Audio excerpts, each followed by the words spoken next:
Четвертый день соревнований по волейболу среди девушек в Мирном был очень интересным и насыщенным.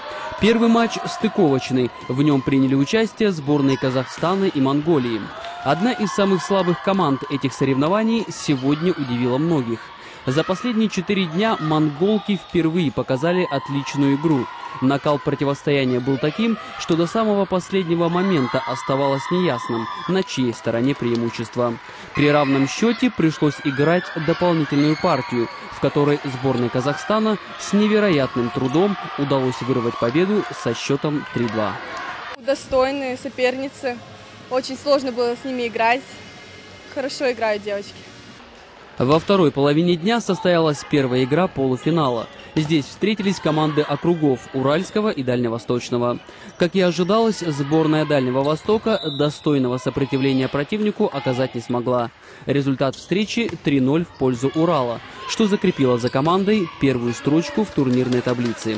Впереди был самый интригующий матч четвертого дня соревнований – противостояние между сборными Таиланда и Китая. Победитель этой встречи поборется за золото с Уралом в финале 12 июля.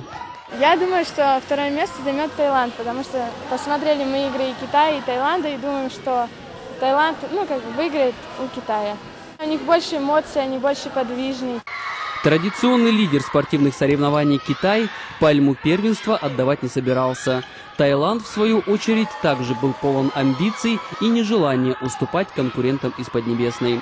О решительном настрое команд говорит хотя бы тот факт, что 10 июля, когда все участники и гости отправились на экскурсии, сборные Китая и Таиланда от них отказались, предпочтя неплановую тренировку. Осталась у нас сегодня последняя игра, полуфинальная, вторая. Китай и Таиланд. Это будет самая интересная игра сегодняшнего дня. Завтра у нас предстоят встречи за 5-е и 7-е место и за 3-е место между командой Дальневосточного федерального округа и проигравшей командой сегодняшней встречи последней. И потом финал. Уральский федеральный округ и победитель сегодняшней встречи полуфинала.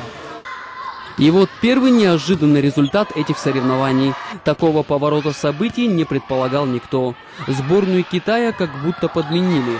Девушки в красной форме просто ничего не могли сделать с прыгающими и пляшущими тайками. Спортсменки Поднебесной совершали грубые ошибки, порой просто стоя в оцепенении, когда летел мяч.